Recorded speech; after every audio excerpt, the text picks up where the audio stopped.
اتنی بڑی کائنات جس کا صرف آبزرویبل حصہ 90 بلین لائٹ ایئر سے زیادہ ہے، اور ہم اب تک اس کا صرف ایک لائٹ سیکنڈ کا فاصلہ بھی طے نہیں کر سکے۔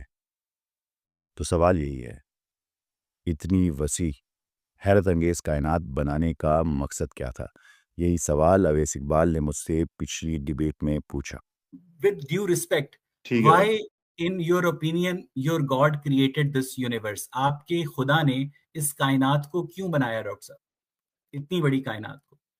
میں نے کہا یہ کائنات انٹیلیجنٹ انسان کے لیے ایک لیبارٹری ہے، اللہ کی نشانیوں کو پہچاننے کا ذریعہ، لیکن وہ بولا صرف انسان کے لیے اتنی بڑی کائنات؟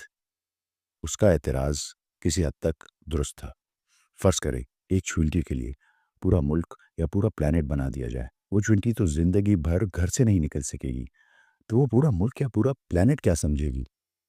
یہ اعتراض بظاہر ٹھیک لگتا ہے، لیکن صرف ان لوگوں کے لیے جو خود کو واقعی چونٹی سمجھتے ہیں۔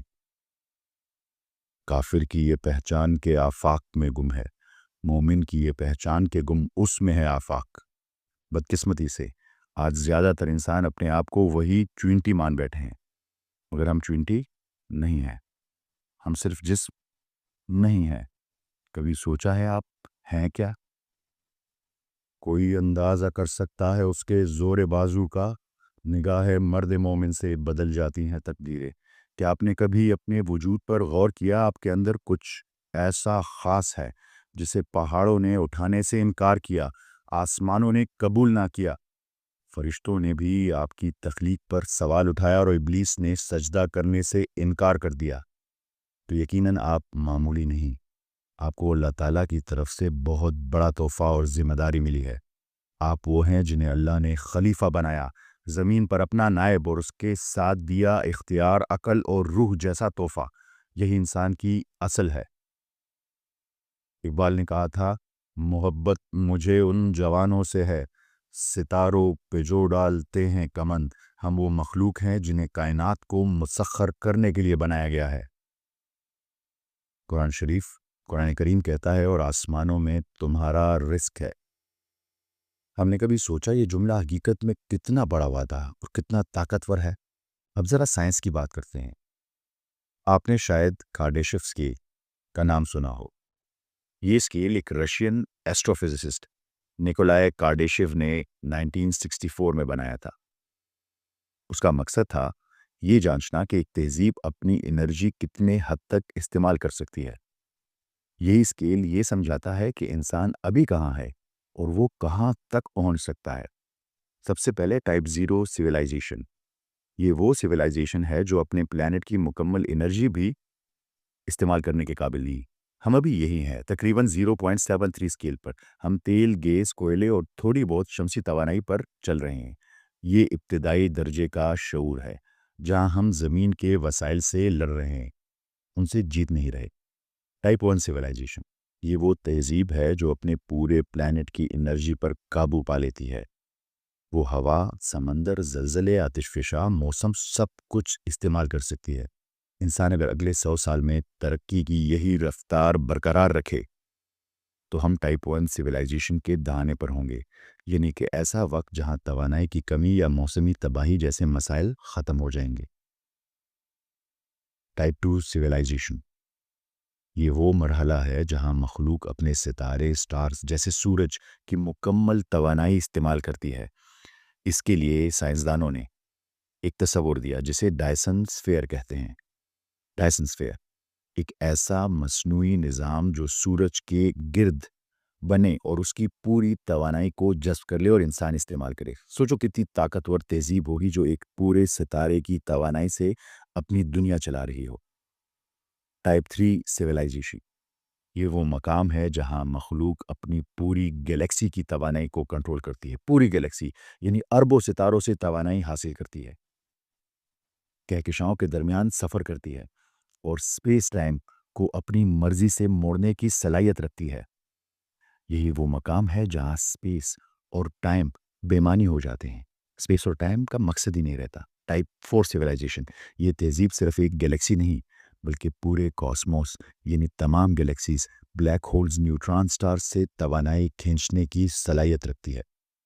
یہ وہ سطح ہے جہاں فزکس اور روحانیت ایک دوسرے کو چھونے لگتے ہیں۔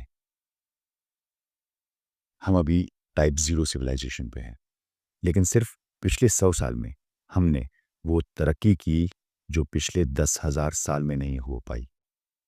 ہم نے بجلی دریافت کی، انٹرنیٹ بنایا، ہوائی جہاز ایجاد کیے، چاند پر قدم رکھا، مریخ تک پہنچے، ایٹم کو توڑا، ڈی این اے کو سمجھا، اور اب مصنوعی ذہانت یعنی اے آئی کے ذریعے سوچنے والی مشینیں روبوٹکس بنا رہے ہیں۔ ایک صدی میں ہم نے ناممکن کو معمول بنا دیا۔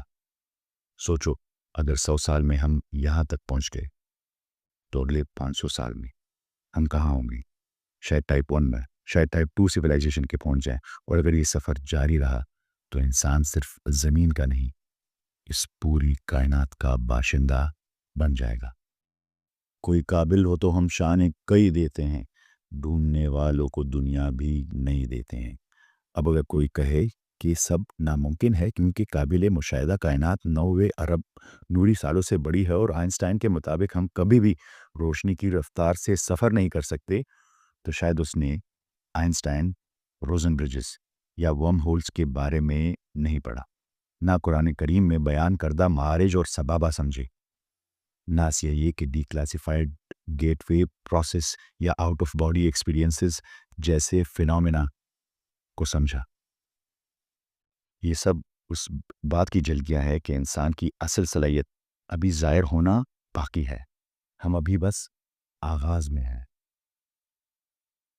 سبق ملا ہے یہ معراج مصطفیٰ سے مجھے کہ عالم بشریت کی ضد میں ہے گردوں، یہ کائنات ابھی ناتمام ہے شاید کہ آ رہی ہے دمادم صدائے کن فیکوں۔ یاد کرو وہ شخص جو حضرت سلیمان علیہ السلام کے دربار میں بیٹھا تھا، جس کے پاس کتاب کا علم تھا، اور پلک جھپکنے میں ہزاروں میل دور تخت حاضر کر دیا۔ صرف ایک شخص، ایک علم، اور وہ طاقت، وہ کتاب تھی زبور۔ اور آج تمہارے پاس قرآن کریم ہے، سوچو تم کیا کر سکتے ہو۔ چیو قدم یہ تر عرش پورے رسی ماری دلے دے رفتار دے درویشانہ۔ اگر تم خود کو چینٹی سمجھنا چھوڑ دو، اگر سمجھو گے تو تمہاری دنیا اتنی ہے، لیکن اگر تم اپنے آپ کو اللہ کا خلیفہ سمجھو تو کائنات تمہاری میراث ہے۔ اگر آپ آنکھیں، کان اور دماغ بند کر کے صرف بہانے بنانا چاہتے ہیں تو یہ آپ کی مرضی ہے۔ جو آنا چاہو 1000 راستے، نہ آنا چاہو عذر ہزاروں، مزاج برہم، طویل رستہ، برستی بارش، خراب موسم۔ آپ کو اپنی زندگی چونٹی کی طرح گزارنے کا اختیار ہے، لیکن پھر آپ کو کائنات کی وسعت پر سوال کرنے کا کوئی حق نہیں ہے۔ ہاں، اگر آپ نے اپنی اصل پہچان لی تو ہر راستہ آپ کے لیے کھل جائے گا۔ اب سب کی سماعتوں کا بہت شکریہ، ملتے ہیں اگلی قسط میں۔ اللہ حافظ۔